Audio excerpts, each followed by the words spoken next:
जो संकट दिखे तो हनुमान जी से प्रार्थना करें कि यह संकट आ गया है, दूर करो।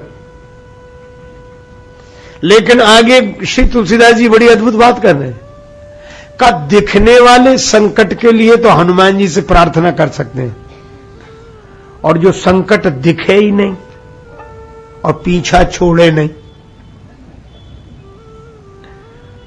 आप कहेंगे ऐसा भी संकट? हाँ, होता है। जो स्थूल शरीर में नहीं है, सूक्ष्म शरीर में मलिन अंतःकरण वाली आत्माएं जो शरीर छोड़ने के बाद भी वासना के कारण रह गई हैं, तुलसीदास जी उनका नाम लिख रहे हैं। भूत पिशाच निकट नहीं आवे,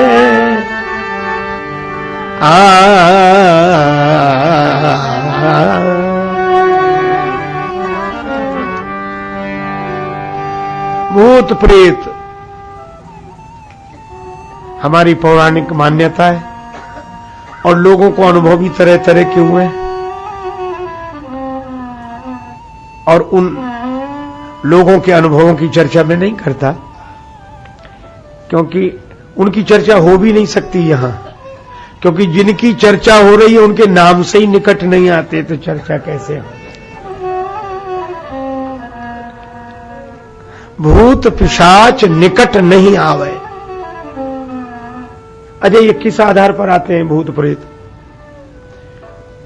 मैंने सुना है गांव की बोली में लोग भूत प्रेतों का एक नाम रखें हवा।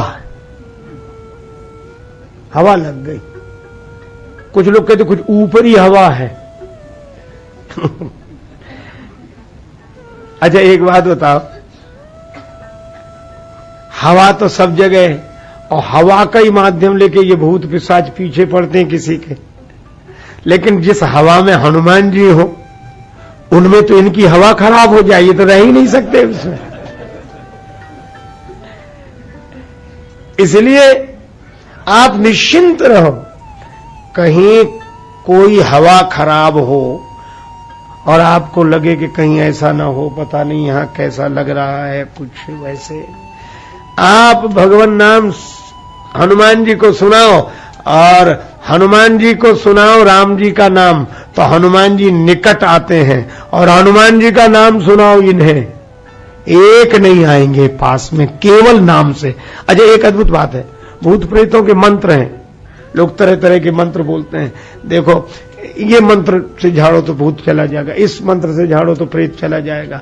पर तुलसीदास जी ने तो बड़ी अनोखी बात कही, बोले काहे को मंत्रों के झंझट में पड़े हो, मंत्र की जरूरत ही नहीं है। क्या करना पड़ेगा? बोले हनुमान जी का नाम ही मंत्र है इनके लिए। हनुमान जी के नाम से भूत प्रेत पास में नहीं आते, और बहुत संतों का अनुभव है, बहुत भक्तों का अनुभव है। आप श्री हनुमान चालीसा का पाठ कीजिए, इस तरह की अगर कोई समस्याएं हैं तो वे निश्चित समाप्त हो जाएंगी। भूत पिशाच निकट नहीं आवे, महावीर जब नाम सुनावे। ये नहीं दिखाई देने वाला संकट। एक आदमी को इसी तरह की बाधा थी और वो समझता था कि शरीर में कोई रोग है।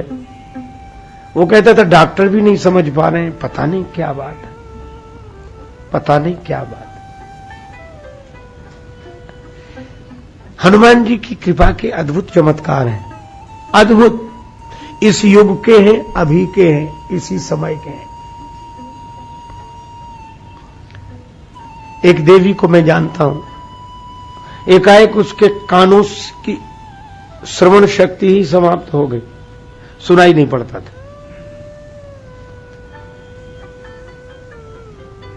मेरे परिचय में थी, तो उन्होंने दिखाया वो डॉक्टरों को, किसी ने कहा कि दिल्ली दिखाओ।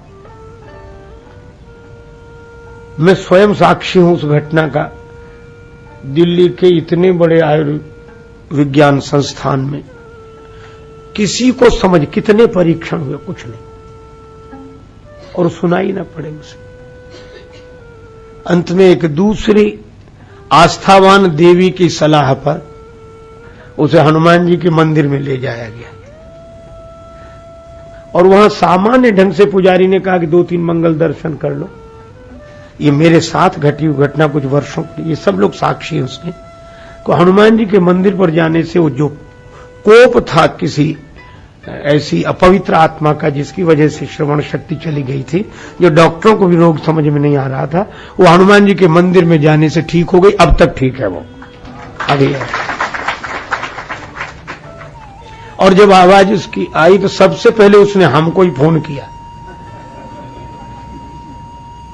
जो ढोल नगाड़े बजाने से भी नहीं सुनाई पड़ता था जिसे,